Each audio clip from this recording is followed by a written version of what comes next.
Niñas y adolescentes sin supervisión de sus madres, padres, representantes o responsables. RCR presenta El Radar de los Barrios, una producción nacional independiente de María Llanes, certificado número 21846, para dar cumplimiento al artículo 14 de la Ley de Responsabilidad Social. El radar está encendido en los barrios. Toma la radio para hacerse eco de los que no tienen voz, planteando problemas y soluciones. Es el radar de los barrios. Las comunidades se organizan más allá de los colores políticos porque saben que la polarización es una trampa. El radar de los barrios, con las verdades que el gobierno evade y que otros ignoran.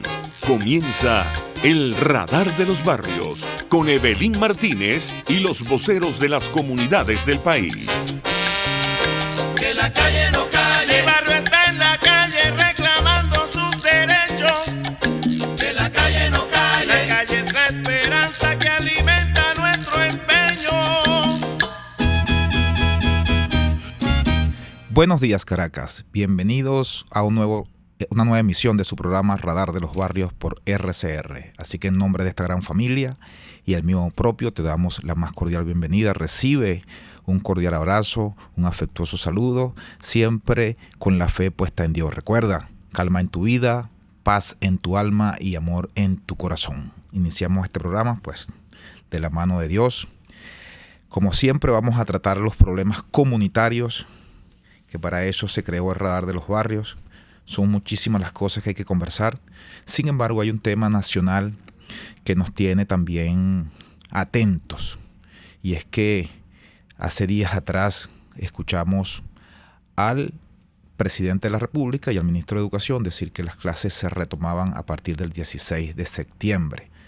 Este primer mes con los representantes y los maestros preparándose para recibir a los niños el 4 de octubre. Bueno, he consultado con algunos docentes que han estado en este programa y me han dicho que no hay ninguna preparación para el inicio del año escolar, aun cuando los docentes en algunos casos están asistiendo a las escuelas destartaladas. Pero queremos escuchar también la opinión desde otro punto de vista, desde otra óptica, y es desde la óptica de las organizaciones representantes las organizaciones representantes de padres y representantes, perdón. Y tenemos en línea a la licenciada Nancy Martín de FENASOPADRES. Entonces con ella queremos conversar sobre el regreso a clase desde la óptica de las organizaciones de padres y representantes. Señora Nancy, bienvenida al Radar de los Barrios. Por acá le habla Andrés Bello, vocero del Radar de los Barrios. Buenos días, Andrés, y muchísimas gracias por el contacto. Bueno, quisiéramos iniciar con preguntándole un poco cuál es su análisis, su opinión sobre el llamado al inicio de actividades, primero con padres y representantes y maestros y luego con la presencia de los niños.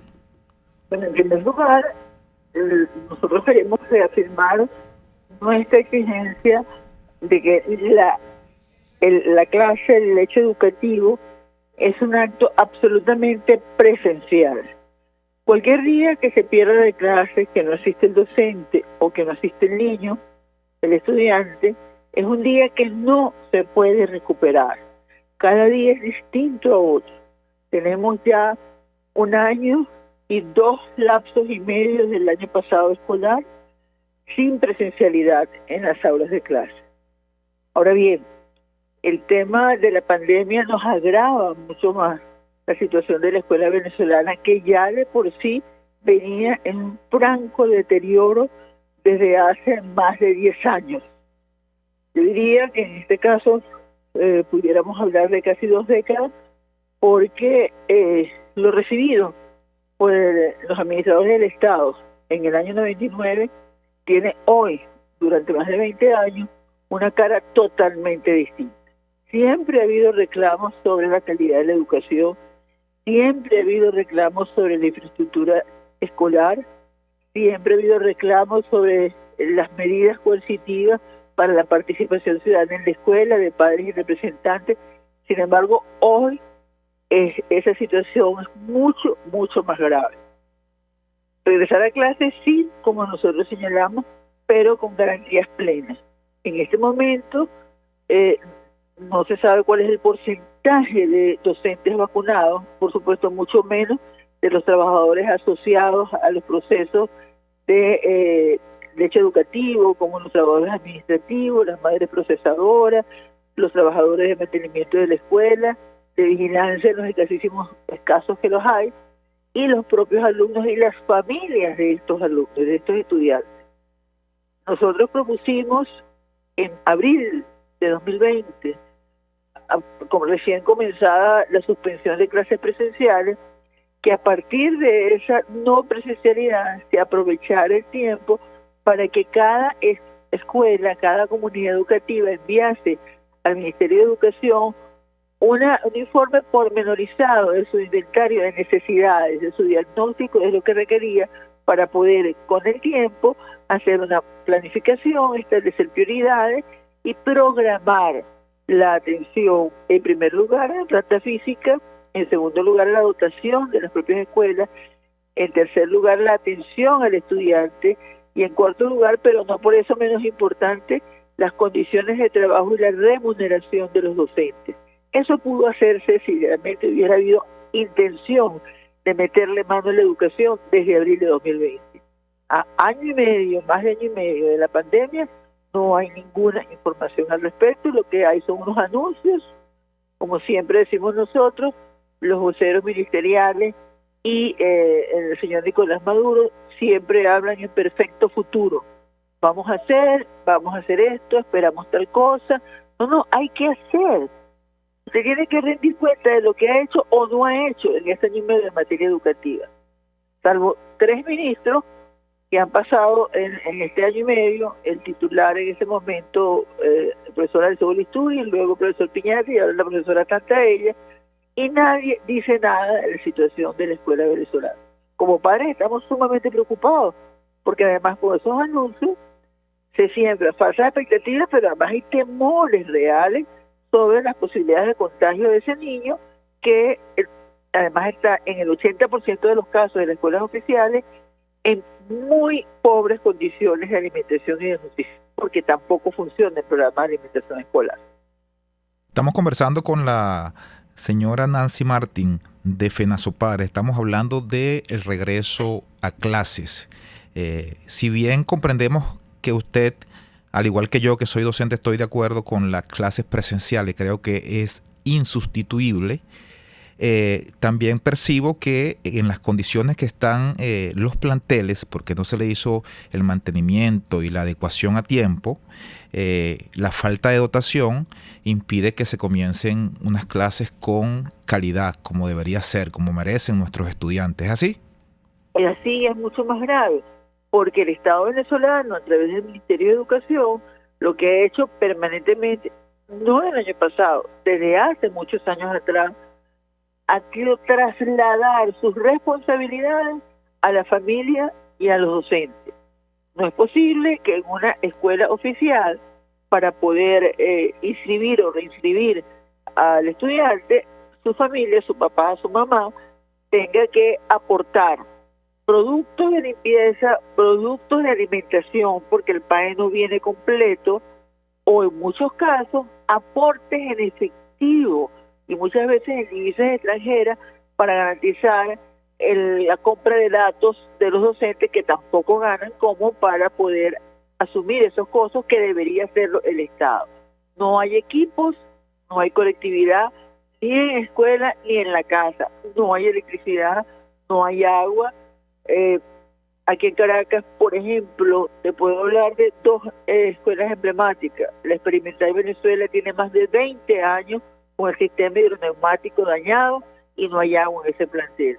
La Escuela Nacional Macarao está a punto de colapsar totalmente, porque ya una de sus paredes posteriores se dio porque hay un hueco, una apertura terrible de que se dio el terreno de la escuela, y así en esas condiciones vamos a mandar a nuestros niños a clase, además del riesgo de la pandemia, del riesgo físico para su seguridad física que representan estas situaciones. ¿Cómo hacen los alumnos del experimental Venezuela para lavarse permanentemente las manos con agua y jabón si no hay agua? Así es, precisamente en la Escuela Nacional Macará, ubicada en Kennedy, en la parte alta, allí el Radar de los Barrios, desde hace aproximadamente 4 años, viene consecutivamente, religiosamente, denunciando lo que acaba de ocurrir.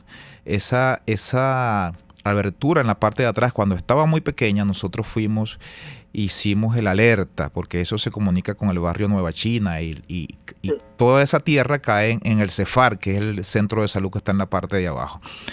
No hicieron nada y ahora el problema se ha agravado y aún así pretenden que los docentes y los estudiantes vayan a dar clases en ese lugar.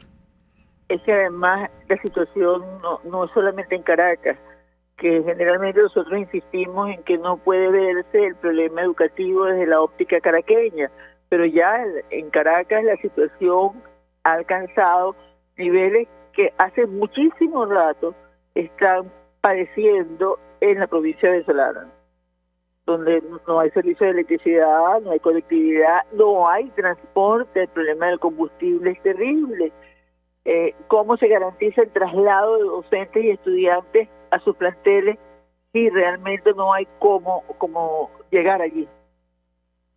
Y hay una multiplicidad de problemas que están condicionando el regreso a clases. Y nuestra exigencia como padres y representantes, como organización, es que esas garantías debe trabajarlas, debe proveerlas el Estado venezolano, porque el derecho a la educación es un derecho nuestro, pero el garante de ese derecho es el Estado, es decir, es el gobierno nacional, regional o municipal, es el Ministerio de Educación, son las delegaciones del Ministerio de Educación en cada estado, en las zonas educativas, en los circuitos escolares, son todos esos funcionarios que son agentes del Estado y que son absolutamente responsables de la violación consuetudinaria y permanente del derecho a la educación.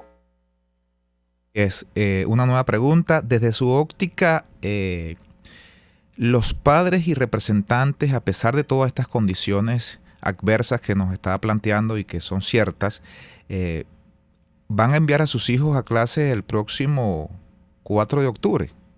Hay una gran incertidumbre sobre eso. Por ejemplo, en nuestra parte de un liceo, donde por más que queramos enviar a nuestros muchachos a ese liceo, simplemente no se puede porque el liceo está en el piso. Es decir, ¿qué es lo que nosotros exhortamos y orientamos a los padres? Cada escuela es distinta, ninguna se parece a otra, y aunque tengan problemas similares, los afecta de manera particular, de acuerdo con cada plantel, con su plantel docente y con su matrícula estudiantil. Por eso es que nosotros insistimos en que cada comunidad educativa debe organizarse, alejada de cualquier influencia del partido de turno, de la zona educativa, de organizaciones muy cercanas a los partidos que están gobernando en ese momento. Es decir, tienen que rescatar su independencia y autonomía para hacer valer sus derechos y reclamar ante la instancia correspondiente que les garanticen una escuela de calidad, con docentes idóneos y bien formados, porque ese es otro tema. El abandono, la huida de docentes, tanto del país como del oficio, no ha sido resuelto por el Estado, promoviendo mucho más estudiantes de formación docente, sino que no sustituido por egresados de las misiones, o lo que es peor, por la llamada chamba juvenil, que nadie sabe cuáles son las condiciones de idoneidad de esos integrantes de esa chamba juvenil, de ese plan. Sí, y no, maestro, y tú lo sabes, Andrés, como docente, no es cualquiera. Se requiere una formación y además capacidades, actitudes y aptitudes para poder formar a ese ciudadano. No se trata de poner en un pizarrón o en una tablet unos datos para que los niños se aprendan, no. Se trata de que esos instrumentos sirvan para formar a un ciudadano. Es lo que hace la escuela básica. Totalmente de acuerdo con usted. las herramientas que recibimos en el pedagógico y en las universidades que dan la cátedra de educación está por encima de cualquier cursito, de cualquier preparación de 2 meses, 3 meses, 4 meses. Incluso nos enseñan en estas universidades a percibir, de acuerdo al comportamiento de los estudiantes, si ese niño está teniendo algún problema difícil en su casa, a interpretar esos problemas y ver cómo podemos nosotros asumir con responsabilidad el aprendizaje de ese joven que se está formando. Una última pregunta, doctora, tiene que ver entonces con la diferenciación entre los colegios que sí están capacitados o que sí reúnen algunas condiciones para las clases y los otros que no. ¿Eso no estaría también quebrando un poco la igualdad del derecho para todos los estudiantes? Por supuesto. ¿Qué va a pasar? En aquellas instituciones privadas, que son menos del 20% de atención a la población estudiantil en Venezuela, tienen posibilidades de establecer un cronograma de asistencia parcial, de los salones no con capacidad reducida, de docentes que puedan asistir a las clases de acuerdo con su especialidad, y además las condiciones higiénicas porque son privados. Eso no pasa en el 80% de los planteles educativos que son de dependencia oficial. ¿Qué es lo que va a pasar? Primero, mucho temor de la familia, pero además mucha ansiedad. Son sentimientos contradictorios porque me da miedo enviar a mi hijo, pero quiero que mi hijo aprenda, por una parte. Pero por otra parte, se va a profundizar y ampliar el círculo de la pobreza. Un niño que no aprenda hoy, que no esté educado, no va a poder competir en el futuro por un trabajo digno o por el acceso a los estudios superiores, a los estudios universitarios, porque no tiene las capacidades, porque los aprendizajes no son tales, porque el programa de cada familia en la escuela todavía estamos esperando que nos digan en detalle cuál fue el resultado. Lo que sabemos nosotros por el registro de nuestras organizaciones en los estados es más o menos un denominador común. No resultó. Nuestros docentes no estaban formados para programas de educación en casa o de educación a distancia. Nuestras familias no están capacitadas para un proceso de acompañamiento, porque muchísimas veces la cabeza de familia es una mujer con escasa formación, que a veces quizás no terminó el bachillerato y tiene que empezar a acompañar, que además le genera mucha angustia, porque no sabe cómo hacer, si tiene el asesoramiento requerido y necesario para poder acompañar a su hijo en ese proceso. Es decir, la perspectiva, muy lamentablemente tenemos que reconocer, es realmente delicada, no es buena, se nos asoma un sombrío panorama sobre la situación de los estudiantes, de los millones de estudiantes que están en educación básica en este momento, y que el Estado no ha sabido, no ha querido, ni ha podido responder por la garantía de ese derecho. Está un dilema en cuanto a las personas que trabajan. Hay madres que son solas y que además tienen que ir a su trabajo y los niños quedan al cuidado de otro hermano que aún no ha crecido. Sí, y la ansiedad y la angustia porque empiezan las clases tiene que ver porque la familia confía en la escuela. La escuela es una institución confiable. Yo dejo a mi hijo en manos de un maestro porque sé que ese maestro me lo va a tratar bien, pero no puedo dejarlo en manos de algún activista de chamba juvenil o egresado de las misiones, porque la gran interrogante es si ese tiene las capacidades para poder educar a mi hijo. Ya sabemos que no es así, pero esa es la angustia que se genera. Entonces, ¿volver a la escuela? Sí. ¿A cuál escuela? Tiene que ser una escuela con plenas garantías de seguridad de una educación de calidad. Y eso en este momento el Estado venezolano no lo está garantizando. Los únicos que están garantizando ese derecho a la educación son los planteles de administración privada. Y esto vale tanto para los que no tienen subvención, como el Movimiento Fe y Alegría, o como ABEC, o otras instituciones que reciben subvención del Estado, como para los que son totalmente privados. Entonces, son los únicos, además, que pudieran en este momento decir, estamos en condiciones de planificar para empezar de manera progresiva y exigirle al Estado, a los representantes del Estado, repito, en el ámbito de la alcaldía, de la gobernación o del gobierno nacional, que tienen que cumplir con su deber, que es su deber garantizar la educación y no trasladarle esa responsabilidad a la familia ni a los docentes. Y a los docentes nosotros les estamos pidiendo, de verdad, exhortándolos a que se rebelen contra esa instrucción terrible del Ministerio de Educación de la promoción automática, del otorgamiento de títulos de manera automática, hayan o no asistido a las actividades, porque nos estamos convirtiendo en cómplices de la estafa educativa.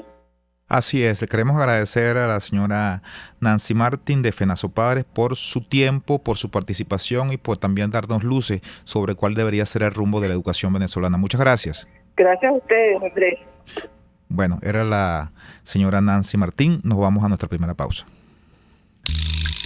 Usted está escuchando El Radar de los Barrios con Evelyn Martínez y los voceros de las comunidades del país. Solo por RCR 750 AM. Puedes seguirnos en nuestras redes sociales.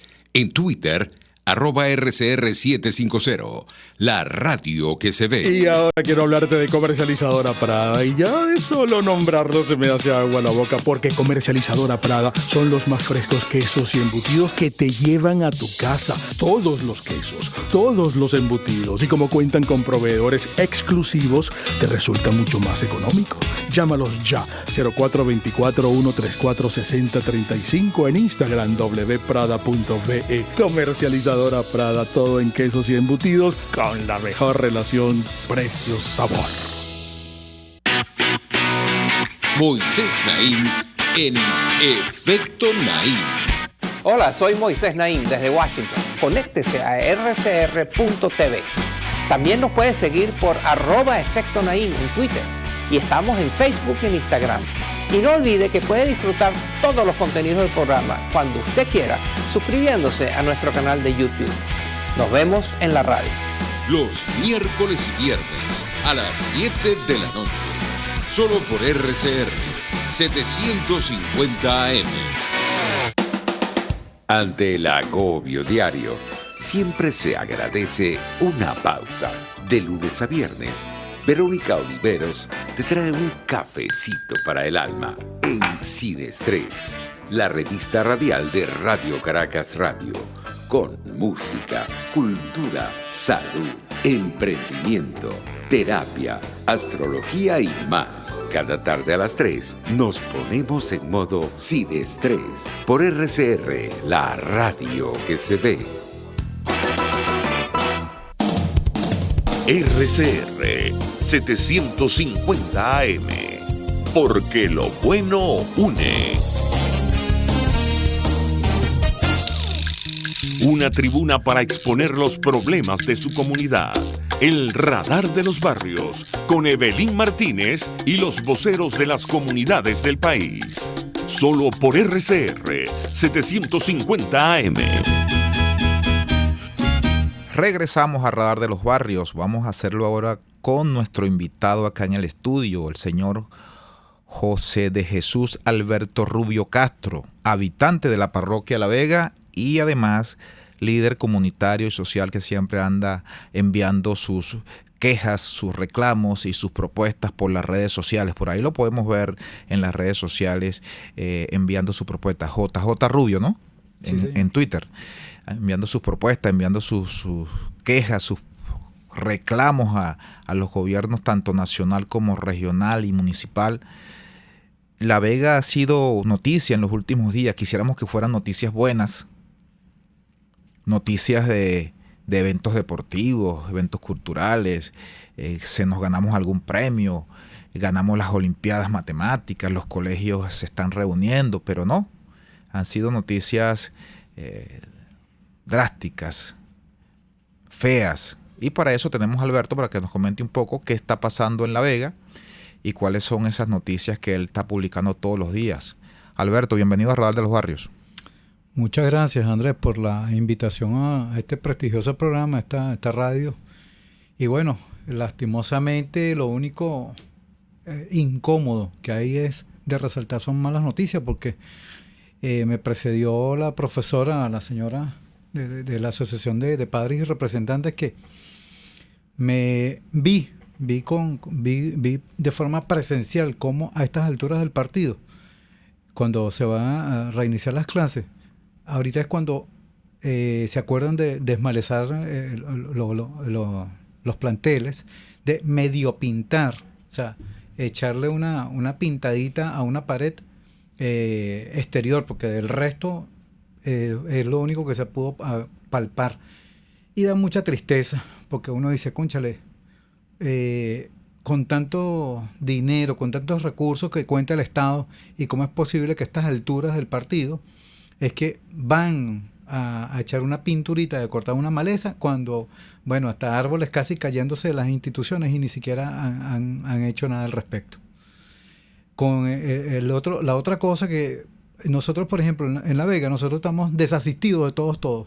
Las vías de penetración que tenemos dos, que es la vía de la Panamericana, eso está vuelto un desastre. Eso es literal, un solo canal para subir y bajar. Sin luces, basura por todos lados. Aquí autoridades no hay. Aquí la fulana alcaldesa decidió renunciar porque como no ganó las primarias, bueno, sin rendir cuentas ni nada, decidió soltar el coroto e irse para el carrizo. Nos dejó a mengua, nos dejó a la buena de Dios. Esas son las autoridades que nosotros no queremos en el país. Gente irresponsable, gente que definitivamente no está dando la talla por el país. Ahora bien, retomando el tema del caos, por la parte media, cerquita, justamente por un colegio que tenemos allí que se llama Liceo Bolivariano El Bernardo de Llanes.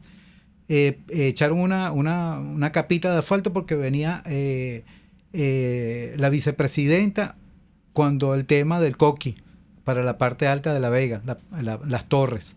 Bueno, todo eso se lo llevó el agua, porque justamente lo echaron cuando llovió. Ahorita eso parece, bueno, la luna se quedó corta, pues. Por ahí sube y bajan los carros. De hecho, el transporte lo tenemos casi paralizado, puesto que si nos llueve es casi $1 que tenemos, o $1.50 si queremos llegar a nuestras casas. El servicio de agua cada 8 días.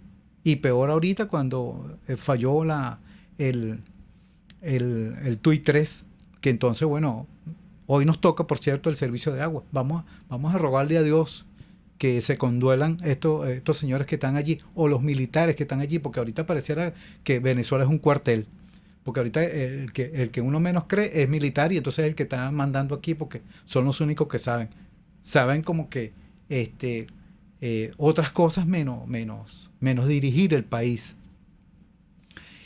Toda la parte de abajo, lo que es la calle principal de San José, bueno, las alcantarillas de alto tránsito, bueno, eso es un caos.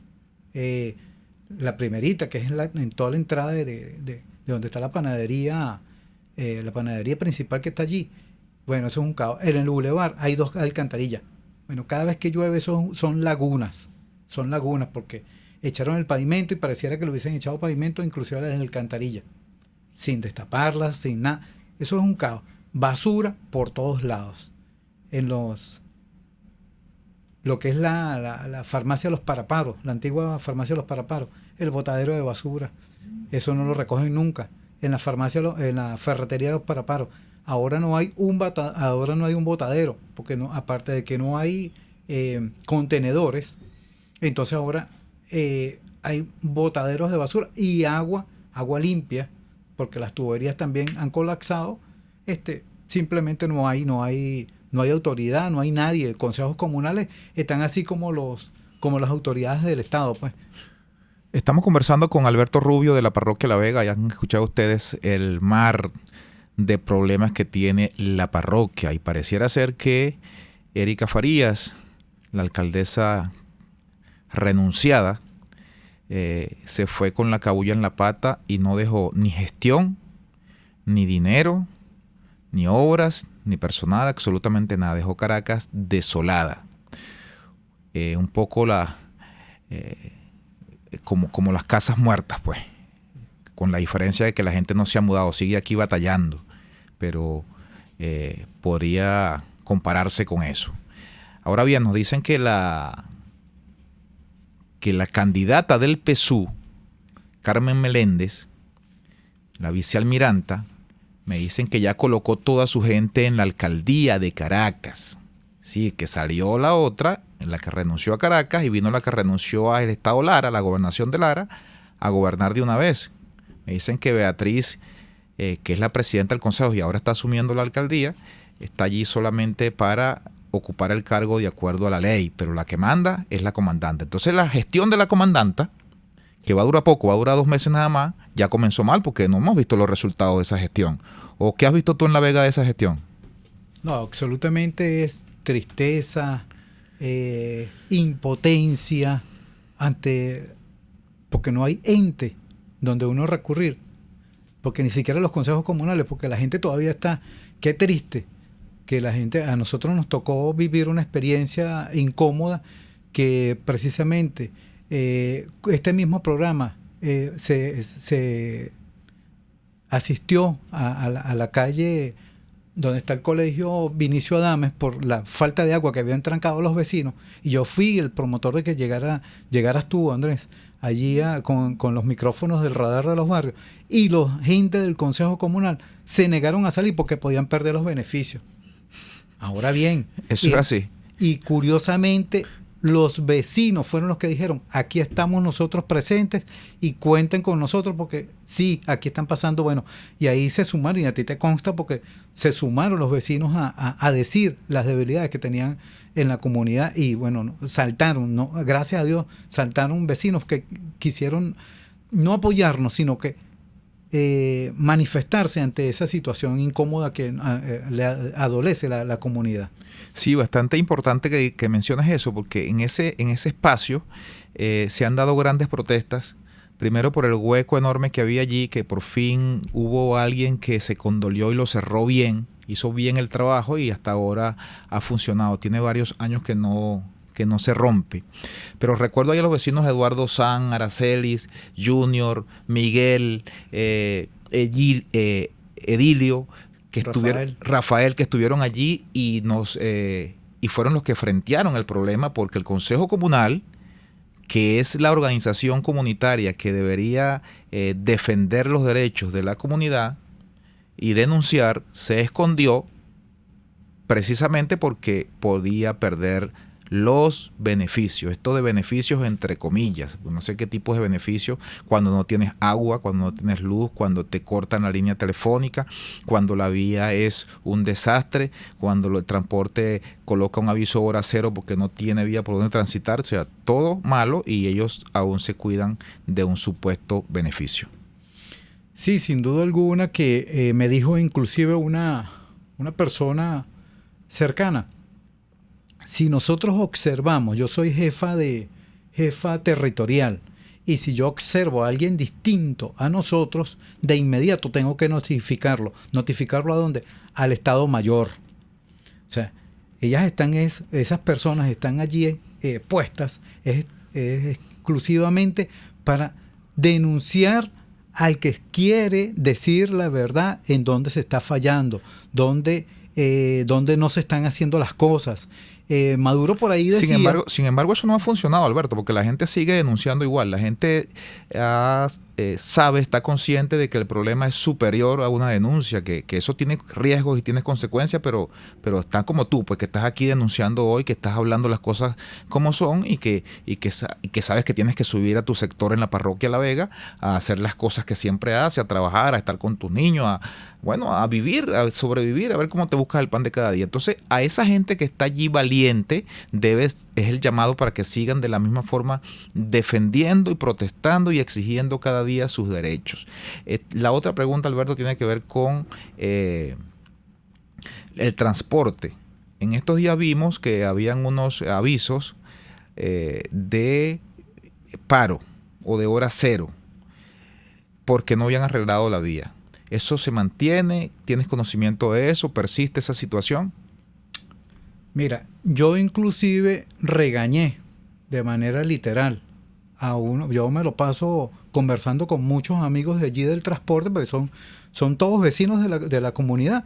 Y yo me permití, con la confianza que nos tenemos, de regañarlos, porque les dije, bueno, vale, ya es hora que definitivamente todos nos tenemos que sumar, porque si nos tenemos que sumar... ¿Pero qué reclaman ellos? ¿Qué reclaman? ¿Qué reclaman los transportistas? Ellos reclaman que cada vez no tienen poder adquisitivo para reparar sus vehículos, las carreteras están en mal estado, la inseguridad, porque hoy en día, por supuesto, la gente me dice, no, es que ya se han devuelto algunos delincuentes. No, es que definitivamente que hay mucha gente que sigue en esas malas mañas de estarse robando, montándose en los carros y robando a la gente. Entonces, ha persistido ahorita, ha incrementado nuevamente el hurto en los vehículos de transporte público. ¿Cómo es ese modus operandi? ¿Qué hacen los delincuentes? Bueno, en mano. Yo fui víctima en días pasados de eso, que inclusive me sacaron la cartera del Koala, ni siquiera... Y entonces tienen una habilidad, bueno, única. Me iba de pie y ¡ping! Me sacaron la cartera, sin percatarme ni nada. Y así como yo, en otros vecinos han sido víctimas, al contrario, de robo con armas, pues, con armas de fuego. También hemos visto que la policía sube en motos. Y no sé si eso es una estrategia. Alguien que sea especialista en la materia tiene que explicarlo.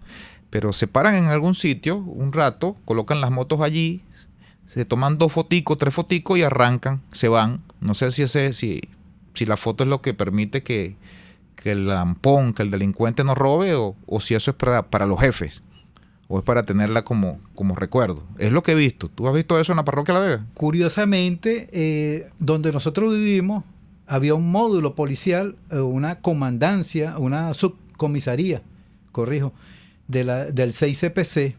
El módulo policial hoy en día es para los verdureros, los paisanos verdureros, y unos negocios que tiene el Consejo Comunal. Y más nada, vienen como 10 motorizados con un uniforme casi de gala, porque no los veo ni siquiera, bien bonito, por cierto, camuflajeado azulito. Como tú indicas, se toman la fotografía, pareciera que estuvieran posando más bien, estuvieran haciendo un calendario, porque más bien eso es como para hacer un calendario.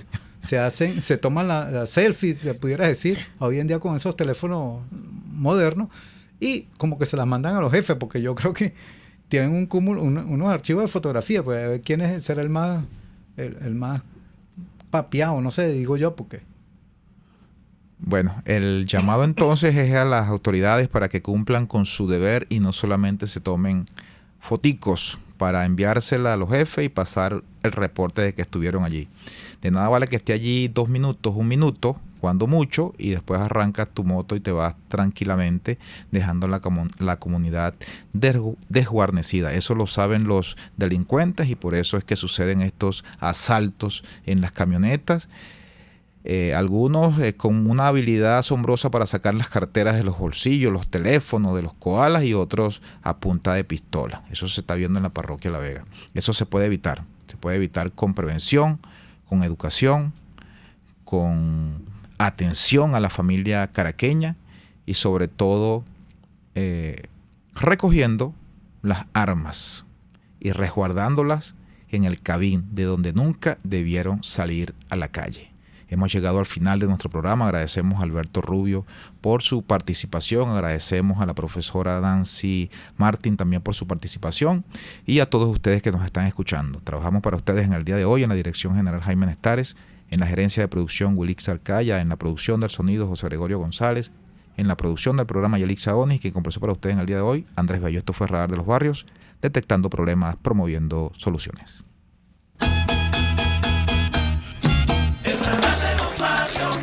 Hasta aquí esta transmisión de El Radar de los Barrios. Arriba, donde casi nunca está la policía, donde rara vez sube el aseo urbano, donde solo de vez en cuando llega el agua.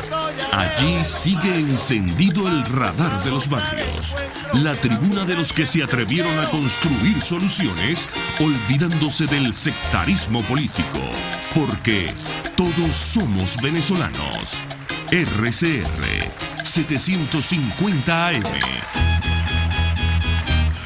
RCR presentó El Radar de los Barrios, una producción nacional independiente de María Llanes, certificado número 21846, para dar cumplimiento al artículo 14 de la Ley de Responsabilidad Social. RCR